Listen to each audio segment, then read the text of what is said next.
Daniela Ríos y voy a hablar sobre el funcionalismo de William James y el utilitarismo de Jeremy Bentham. El funcionalismo, William James.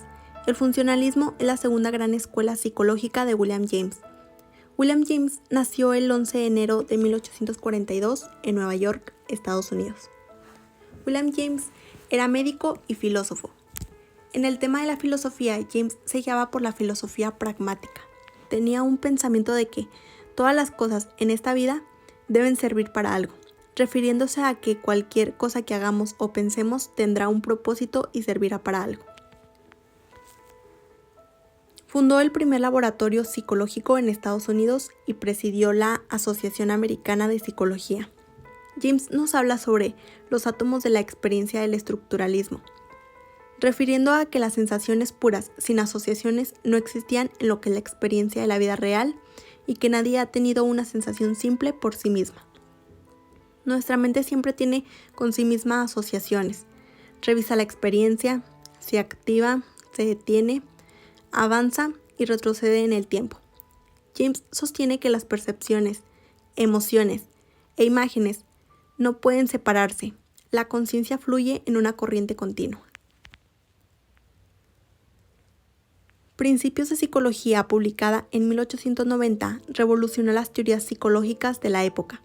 Gracias al estudio de todos los procesos mentales desde una perspectiva evolucionista, así es como el funcionalismo en psicología nace como una alternativa al estructuralismo imperante de la época.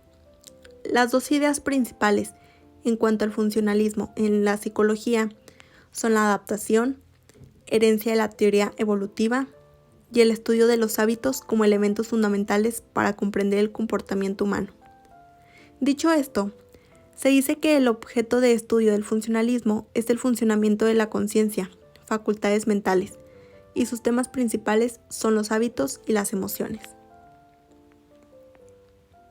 A la búsqueda de una identidad, la propuesta de William James. El funcionalismo se apoyó del evolucionismo biológico y filosófico, centrado en los procesos mentales de los seres vivos para adaptarse a su entorno.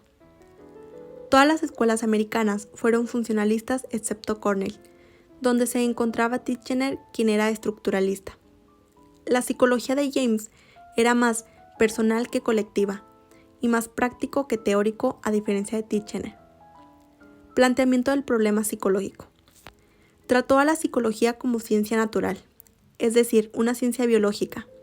Se centró en procesos mentales, que tenía un valor supervivencial y estos eran un proceso biológico. Se centraba en adaptar seres complejos a entornos complejos. Así pues, el fin fundamental de la vida psíquica es pues una acción conservadora del individuo. Se hace mención de los estados de la conciencia, mente, y los procesos cerebrales, cuerpo. Son objetos del mundo natural, físico.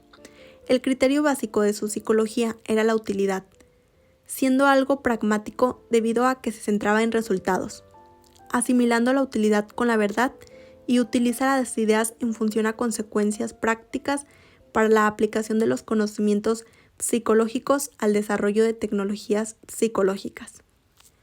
James menciona que la conciencia no puede dividirse en elementos o fases. Lo único que se puede es distorsionarla y su flujo hace estar siempre cambiando. La mente cambia como consecuencia de cada nuevo estado. La conciencia es personal y acumulativa. La conciencia es continua, no existen brecas. Tomando como criterios el interés, la mente selecciona estímulos. La conciencia es impulsiva por naturaleza. El pensamiento de un acto que se lleva automáticamente a la ejecución de movimientos va en innato y aprendido. Los instintos, así como impulsos, así como las emociones, el humano posee mayor número de reacciones, instintos como secuencia de reflejos. Estos instintos pueden ser modificados por la experiencia, por hábitos. Gran parte del comportamiento es aprendido. De esta forma, los instintos pueden ser inhibidos y sustituidos. Libro Principios de Psicología. Conciencia, emociones, hábitos, voluntad. Para William James, la conciencia era el centro de la mente. Así que a través de la conciencia nosotros podemos pensar y actuar. Así que mediante esta conciencia se dará una manera adaptativa. La conciencia no es estereotipada. Todo pensamiento que tenemos de un hecho dado es, estrictamente hablando, único y solo tiene una semejanza de género con nuestros otros pensamientos del mismo hecho. Para William James, un hábito consiste en transformar nuestros automatismos innatos por otros que adapten mejor a nuestra realidad, haciendo que nuestro sistema nervioso pase a ser nuestro socio en vez de nuestro adversario. Por medio de los aprendizajes de esta vida y de las experiencias, nosotros vamos creando hábitos que pueden llegar a ser beneficiosos, adaptativos y algunos otros no. Estos hábitos, que son comportamientos repetitivos a lo largo de la vida, van sucediendo para nosotros tratar de estar bien, crecer, evolucionar y por ende adaptarnos de mejor forma al ambiente. Para James, los hábitos van creando estructura en nuestra mente y cerebro que de alguna forma hace que nosotros hagamos una actividad de forma fácil. Teoría James Lang y William James. La tesis de James de que las emociones son solo sensaciones de cambios corporales y no estados mentales independientes está asociada a su idea de que las emociones son epifenómenos, esto es, meros fenómenos residuales y secundarios, producto de alteraciones viscerales que no tienen una fuerza causal o motivacional para producir ellos mismos comportamientos o acciones. La emoción es solo la sensación que tenemos de esos cambios mientras estos se producen. James sostiene lo siguiente: mi tesis, por el contrario, es que los cambios corporales siguen directamente a la percepción del hecho desencadenante y que nuestra sensación de esos cambios, según se van produciendo, es la emoción. El funcionalismo definió a la psicología como una ciencia natural que estudia los procesos mentales como actividades funcionales que ayudan al individuo a sobrevivir y adaptarse a su medio ambiente. Este sistema tenía presente que lo que fundamenta la vida psíquica es una acción de conservación del individuo. Pasaron del estudio de la experiencia interior al estudio del comportamiento. El utilitarismo. Jeremy Bentham. Jeremy Bentham nació el 15 de febrero de 1748 en Londres. Jeremy era un reformista que estaba constantemente pensando en cómo mejorar el gobierno, instituciones, leyes y la vida de las personas.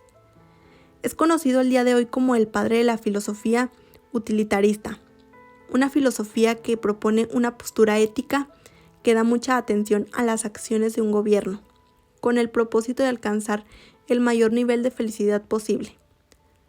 Proponía formalizar el análisis de las cuestiones políticas, sociales y económicas, sobre la base de medir la utilidad de cada acción o decisión. Así se fundamentaría una nueva ética, basada en el goce de la vida y no en el sacrificio ni el sufrimiento.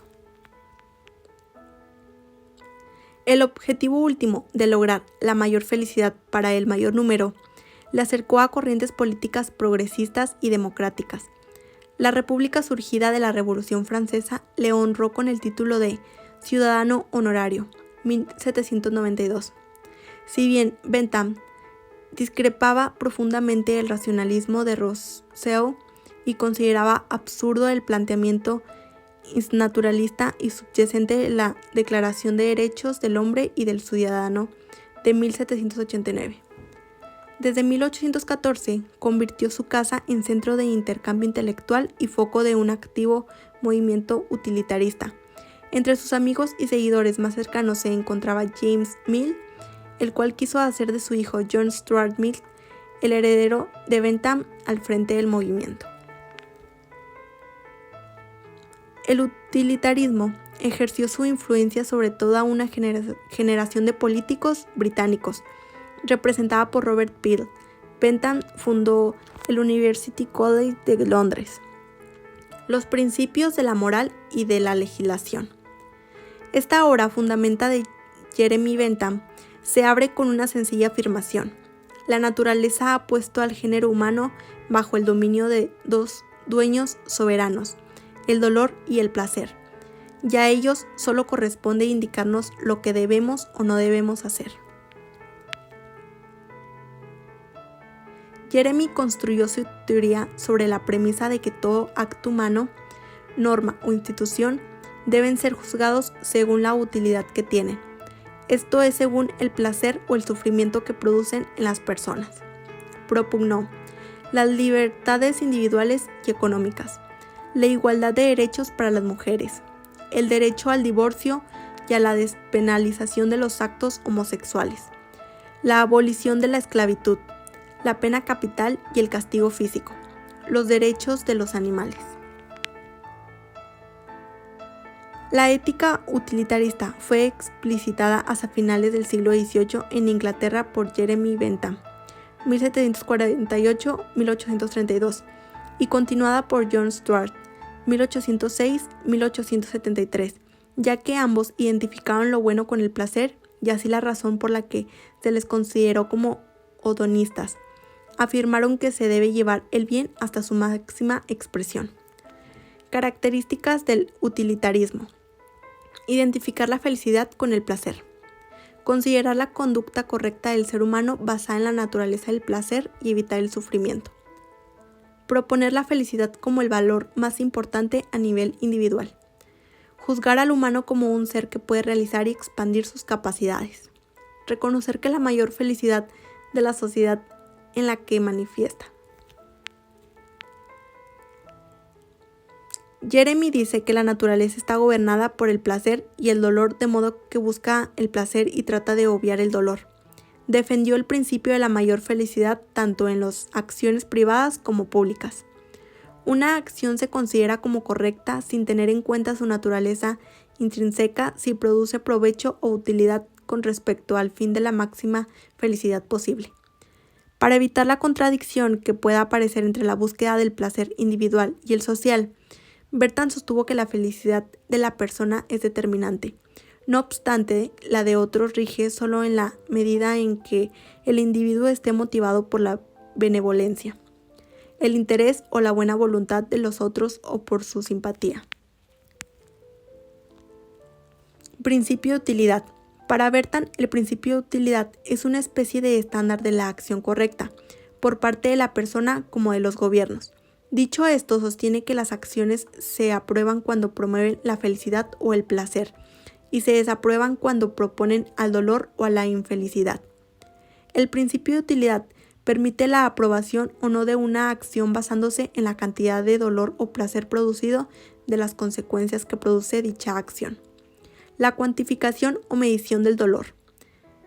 Bentham enumera las variantes a tener en cuenta por la persona, que son consideradas por ser la intensidad, la duración, la certeza o incertidumbre, la proximidad o el alejamiento. Siguiendo a Bentham, para el logro del objetivo social se debe crear o impulsar un interés en el individuo, que sirva de motivación para que su comportamiento tienda a la mayor felicidad social, al mismo tiempo que busca su propia felicidad. En otras palabras, no solo el objetivo individual es la propia felicidad, sino que la felicidad individual también es el medio para alcanzar la mayor felicidad social. En esta medida, el utilitarismo concilia el interés personal con el deber y el objetivo social.